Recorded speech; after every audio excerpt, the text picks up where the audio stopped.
بسم الله الرحمن الرحیم. را بسو درس ته موږ ته د ریاضي نښې دغه نښې خلاصې کړلې په فارمولو کې د نښو څخه مو استفاده کول. اوس چې بله موږ ته نښې لرو هغه قوس خلاص قوس باندې هر کله چې موږ ته فارمول شروع کوو په فارمول کې باید موږ ته قوس خلاص کړو او قوس بند کړو. که چیرې قوس موجود نه وي زموږ ته فارمول ټول غلطي ده. مثلا که زه تاسو ته مثال درکړم دلته مې ولیکل نیم په دې ځای کې لیکم پښتو دلته لیکو درې په دې ځای کې لیکو کمپیوټر بس نور بیا اوس لیکو. اوس غواړئ چې تاسو معلوم کړئ ایوریج د دغه نفر فیصدي څو کېږي. موږ تاسو خو چې فیصدي ویل د داسې ویل ده چې هغه اوسط چې د اعدادو مجموعات تقسیم د اعدادو پر شمېر یعنی هر څو مضامین چې دي دغه نمرې جمع کوو بېرته د هغو پر شمېر تقسیموو. دغه څه مو ویلې وه مساوي فرض کړه د پښتو نمرې جمع د درې نمرې جمع د کمپیوټر نمرې دا ټول سره جمع کوو تقسیموو پر څو باندې پر درې باندې او درې مضمونه دي. دا که تاسو په مکتب کې عین تاسو دغه درکوئ ولې په کمپیوټر کې دا رقم 100% غلط ورته ګورئ. په دې ځای کې دا نفر دی جانان په دې کې دوه نمرې ورځي دلته دوه ورځي دلته دوه ورځي نو د فیصدي 218 راځي. دلته د څه کار کړی دی دی فقط راولاړ سوی دی دغه 80 پر درو باندې تقسیم کړی. تاسو راسئ 80 پر درو تقسیم کړي دا فارمول داسې چې راسوی دی دا خانه تقسیم پر 80 پر درو تقسیم کړی مساوي دا خانه جمع کړل د دې خانې سره جمع کړل د دې خانې سره د پایکت کې دغه رقم کار کړی دی. د یوازې دغه اخري عدد پر څو تقسیم کړی دی د اخري عدد پر درو تقسیم کړی دا نور سره جمع کړی دی. نو دلته مطلب دا دی چې دلته موږ قوس نه دی خلاص کړی. هر کله چې تاسو یوه نښه استعمال کړئ د جمع ده د جمع څخه وروسته که تاسو منفي استعمالوئ باید قوس خلاص کړئ. که تاسو بیا ضرب استعمالوئ باید بیا قوس خلاص کړئ. که تاسو منفي استعمالوئ بیا باید قوس خلاص کړئ. حضور ته هم قوس خلاص دغه عدد جمع دغه عدد جمع دغه عدد قوس بند تقسیم یې کړه پر درې باندې بیا اوس جواب خلاص کړئ. نو دا د قوس استعمال دی که قوس نه یې خلاصوئ زموږ ته فارمول کار نه راته کوي دغه ته قوس ویل کېږي. بله نښه چې موږ تاسې لرو دا د څه نښه ده د ګریټر دین د لوړ نښه ده. دا موږ تاسې په فارمولو کې بیا زموږ دپاره ډېر مهم وي. مثلا زه ورته وایم امثلو لوړ دي تر 5 غټ چې که نه دي غټ نه دي غټ کوچني دي پر کله چې ته انټر کې وایي فالس دا غلط دی. دا دلته زموږ دپاره کار نه کوي. دا اف فارمولو کې موږ د جې څخه کار اخلو که دا قنات دا سره مساوي سره یا لوړ سره مازې فقط وپېژنئ چې دا د لوړ نښه ده دا د څه نښه ده او د کوچني نښه ده یا لیس دین دا د څه نښه ده د لوړو مساوي یعنې که دغه عدد په دغه سره مساوي سو یا لوړ سو او دا د څه نښه ده د کوچنیو مساوي نښه ده په دې کې.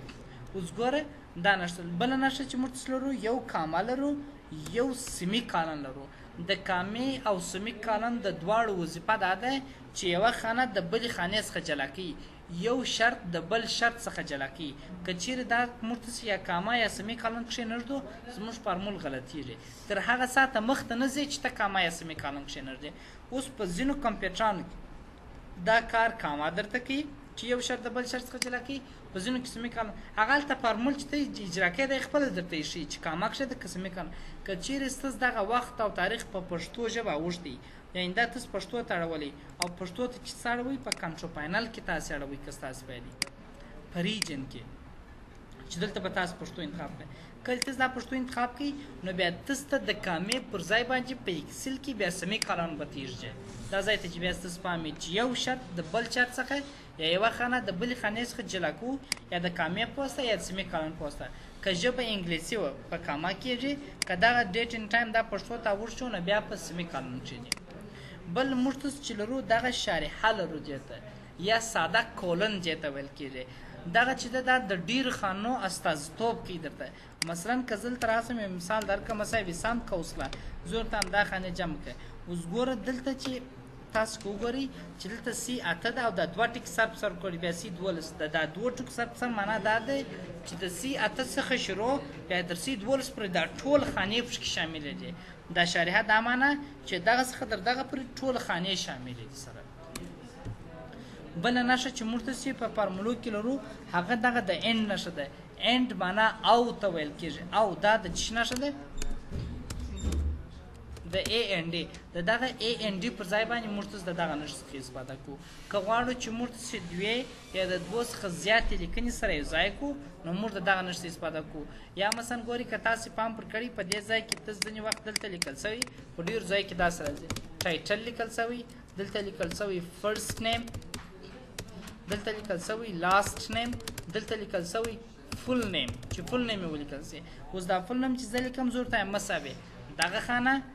اینډ یو ځای که د دا خانې سره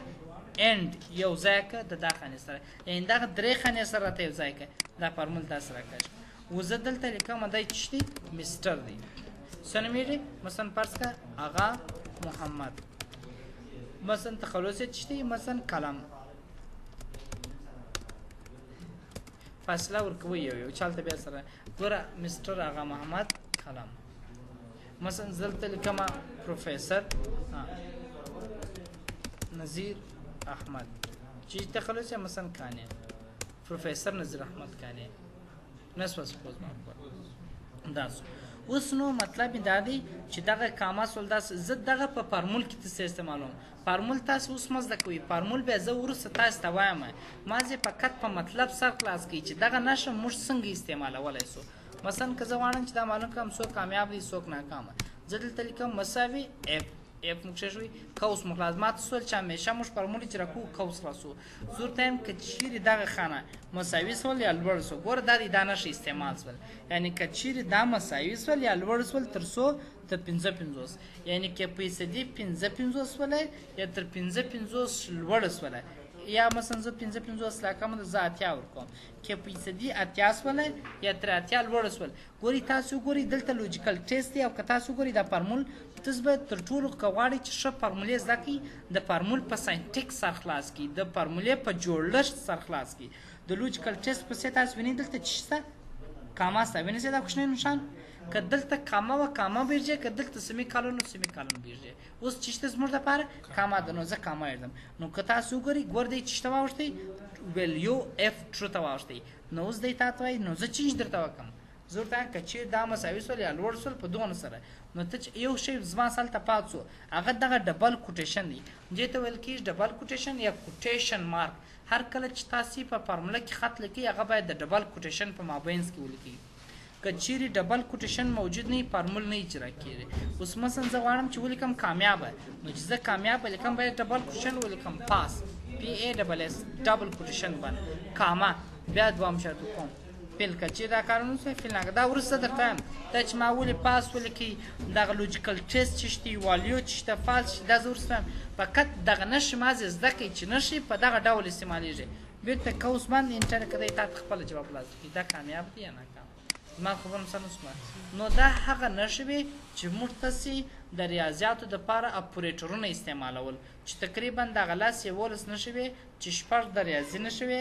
4 د مقایسوي نښې وې یو د اینټ نښه پکښې کې و کاما پکښې کې و سمی کالن پکښې کې و کالن پکښې کې و نور د ریاضي یعنې هغه اپریټرونه چې موږ په فارمولو کې ورسره مخامخ یو خلاص ول سبا د خیر سره زموږ تاسې فارمولې د سم کېږي